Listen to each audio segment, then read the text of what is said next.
Did you know that in the 16th century, the largest empire on earth wasn't British? It was Spanish. For the first time in history, one crown ruled a global empire, stretching from Europe to Africa, the Americas to Asia. Their territories were so vast, people said. The sun never sets on the Spanish Empire, a phrase the British later borrowed. But here is the paradox. The richest empire the world had ever seen collapsed under the weight of its own treasure. And this story matters today because, just like Spain, we often mistake sudden inflows of money for real wealth, and the crash that follows is always brutal. When Spain stumbled into the New World after 1492, it hit what looked like an infinite jackpot. Gold and silver, in quantities no European kingdom could imagine, poured into Spanish hands. The conquest of Mexico in 1521 toppled the Aztec Empire, giving Spain access to rich mines. A decade later, the conquest of Peru shattered the Inca Empire and unlocked the Mountain of Silver at Potosi, a mine so large it was nicknamed the Mountain that Eats Men. For over a century, it fed a conveyor belt of treasure ships crossing the Atlantic. Between 1500 and 1650, Spain imported an estimated 180,000 tons of silver and 2,000 tons of gold. To put that in perspective, that's more silver than all of Europe had mined in the previous 1,000 years combined. This treasure didn't just reshape Europe, it reshaped the world. From Spanish ports, ships carried bullion east to the Mediterranean, north to the Low Countries, and west across the Pacific to Manila, where silver was exchanged for Chinese silk and porcelain. This was the birth of the first truly global economy, and Spain sat right at the center. For Americans today, here's a shocker. When Jamestown, the first permanent English colony, was founded in 1607 as a struggling swamp, Mexico City already had universities, printing presses, and cathedrals. Lima was a thriving city.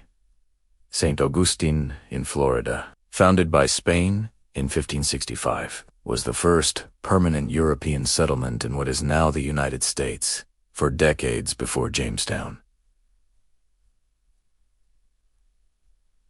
Spain wasn't just ahead. It was building global infrastructure while Britain and France were still fumbling with failed colonies. And yet, this empire, fueled by rivers of bullion, was hollow at its core. Because Spain confused treasure with wealth. The silver was real, but what they did with it turned strength into weakness. First, prices in Spain exploded. Between 1500 and 1600, inflation ran rampant, with prices quadrupling. Ordinary Spaniards found bread and clothing harder to afford, even as their nation sat on mountains of silver. Why? Because money only holds value when it's scarce enough to be trusted. When too much bullion pours into an economy, its purchasing power collapses. Imagine a town where bread costs 1 coin. Suddenly, 10 times more coins arrive, but the number of bakers and loaves of bread stays the same. Bakers realize people have more coins, so they charge more. Soon, bread costs 2, 3, for coins not. Because the bread got better, but because the coins are worth less.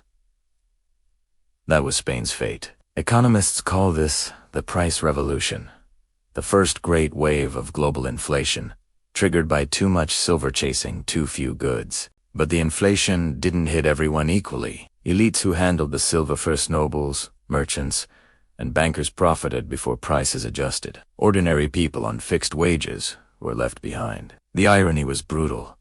The more silver Spain brought in, the poorer its people felt.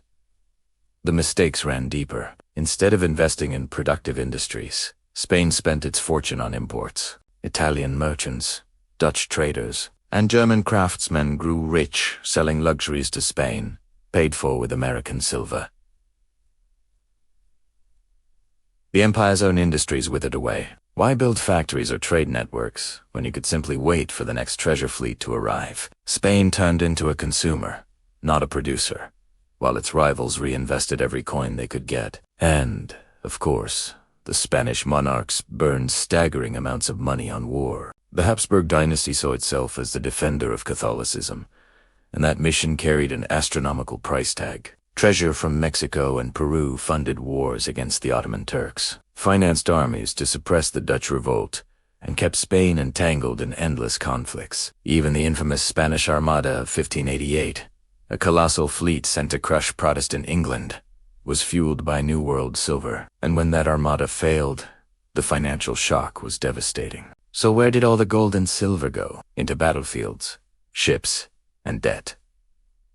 Spain wasn't just spending what arrived. They were borrowing against treasure that hadn't even landed yet. German banking families, like the Fuggers, and later Genoese, advanced enormous loans to the crown, secured by future silver shipments.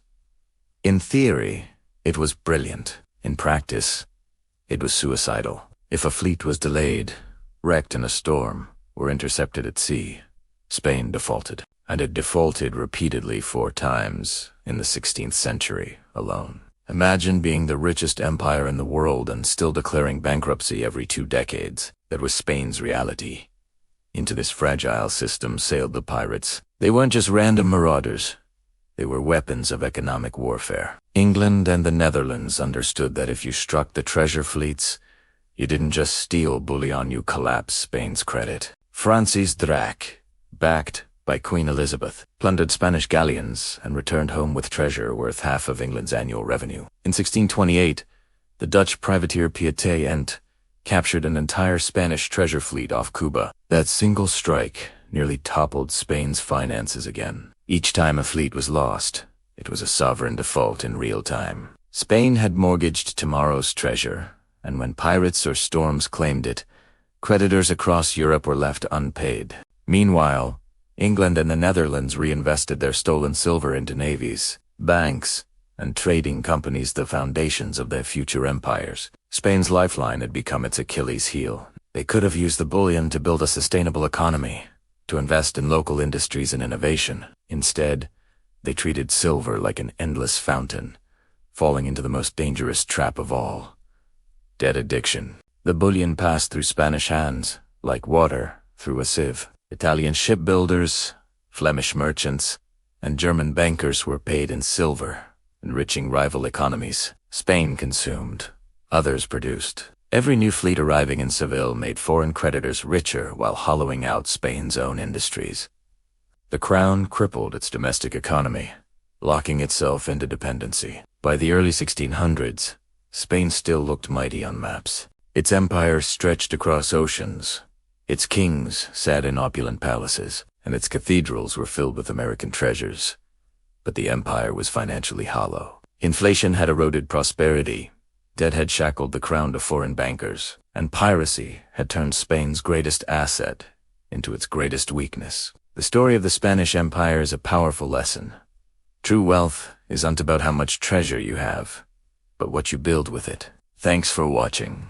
If you found this story as fascinating as I do, don't forget to like, subscribe, and hit that bell icon for more deep dives into history's biggest lessons. See you next time.